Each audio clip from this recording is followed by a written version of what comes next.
Are you self or group oriented? In presentations, we really need to have both.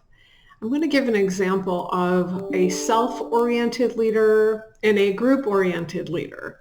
Whether they're presenting or they're in a meeting or a conversation, here's what it'll look like. The self-oriented person cares about looking good, appearing intelligent, having good ideas, and they usually have a pretty strong personality. It doesn't mean they don't have good ideas, but it's really important to them to show you that they have good ideas.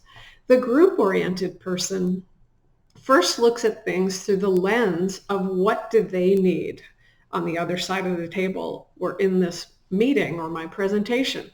Will they like my presentation? Will I serve them?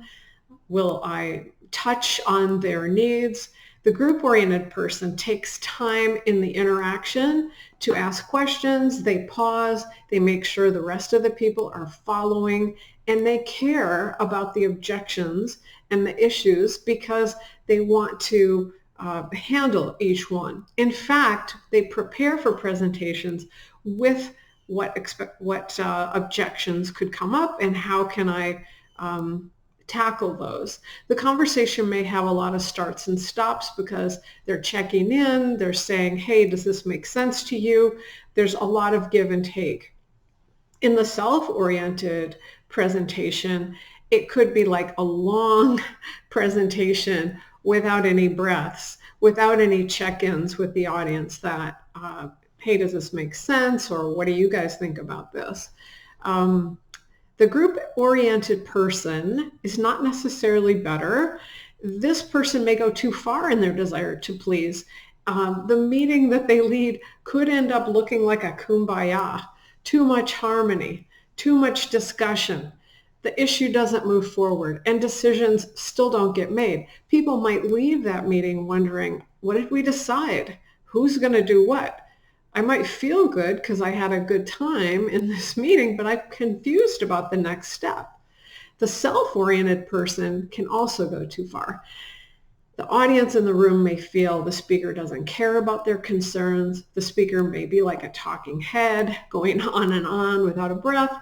The audience may have learned something, but again, because there was no give and take, no involvement, there's not going to be a call to action. There's not going to be a connection with what the speaker said.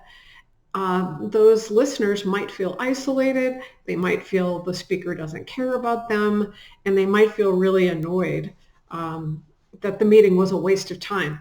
So the best communicators have a balance of self and group orientation.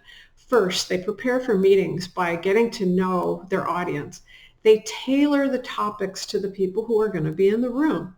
They ask for feedback while they're creating the presentation, and they incorporate that in the final product. They do include their unique perspective and their brilliant ideas, yet they vet those ideas with others ahead of time, and they practice the presentation so it flows. There's a very clear call to action at the end.